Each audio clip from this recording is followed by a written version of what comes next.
said, I'm married. My wife is great. My wife rules. She's patient with me. She's the weirdest person I've ever met. My wife is so bizarre. Like, my wife says things once a day that out loud I'm like, what the fuck are you talking about? I think my favorite example of this was about 5 years ago. My wife and I, we were in a rental car in Wyoming. Jealous? We were in a Buick Enclave in Wyoming, listening to satellite radio. We were listening to a station called Lithium. Okay, a couple nods.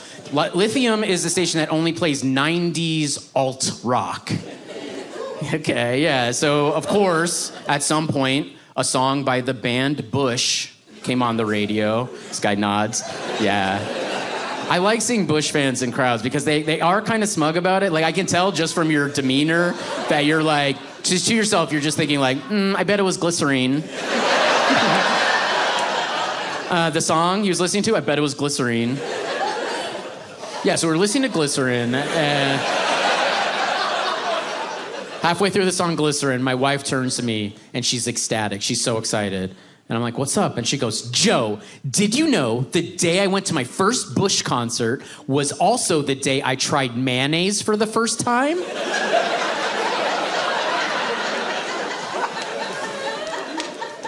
And I was driving, and obviously in my head, I was like, how could I possibly know that, you know?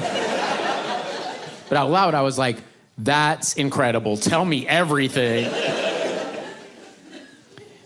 My wife proceeds to tell me truly the longest story I've ever heard in my life about when she was 12 years old. She and all her friends, they were huge fans of this band Bush, and they bought tickets to this big Bush concert, Big Bush, and when the day arrived, they were so excited, they all jumped into her friend's mom's minivan, and her friend's mom drove them to the arena for this concert, but they got there hours early. Like, the gates weren't even open yet. So her friend's mom parked the van outside the arena, and as they waited, her friend's mom opened up a Tupperware container on the passenger side seat and started handing all the girls in the van sandwiches, pre-made sandwiches, because the mom knew she needed fuel. They needed fuel for this big Bush concert. So my wife takes a sandwich, and we should be clear, at this point in time, she is not my wife, okay? She's just a 12-year-old Bush fanatic in Connecticut. She takes the sandwich, and she bites down on the sandwich, and immediately she realizes that this sandwich in particular is much more moist than any other sandwich she's ever eaten up until that point in her life. But she doesn't want to be rude, so she swallows this weird, wet sandwich. And as she swallows, she has to admit that whatever this wetness is has a sort of pleasant, unctuous taste. She recognizes that. She's finished swallowing. She kind of panics. She looks at her friend's mom and she screams, "What's the wetness? What's the wetness in the sandwich?" And her friend's mom obviously was like, "What the fuck are you talking about? What's the wetness?" And the friend's mom was like, "That's mayonnaise. Have you never had mayonnaise?" And my wife was like, "No, what? That's mayonnaise? Oh no, am I someone who likes mayonnaise? I think I like mayonnaise." So yeah, that's the short version of her story.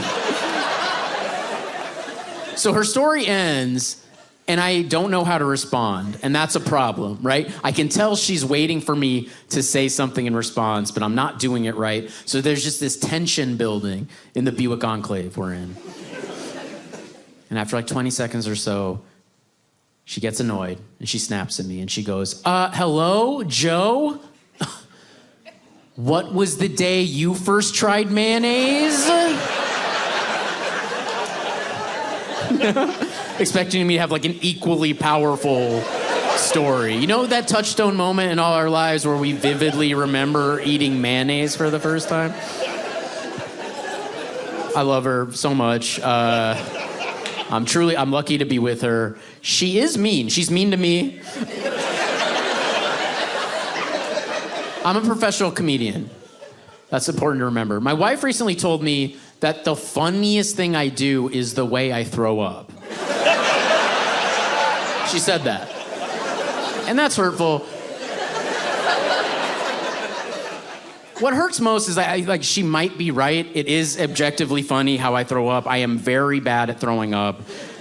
Part of the problem is that I don't do it a lot. I throw up every 2.5 years. So I've thrown up fewer than 10 times in my adult life, okay? So I don't have a lot of experience. When it goes down, it's absolute bedlam. It's crazy. And also, what makes it worse for me personally is every time I throw up, I know hours ahead of time.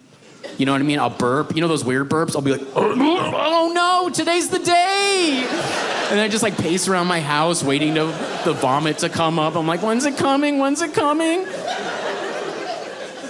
And then once it's clear I'm about to vomit, I know I have about 10 seconds to run to a toilet. So this is my process, okay? I run to the toilet, I kneel down in front of the toilet, and the first thing that I do is I scream. I just scream into the toilet, nothing else. Just a dry, horrified scream. Has anyone here screamed into a toilet? It's unpleasant. It just reverberates back, blows your hair.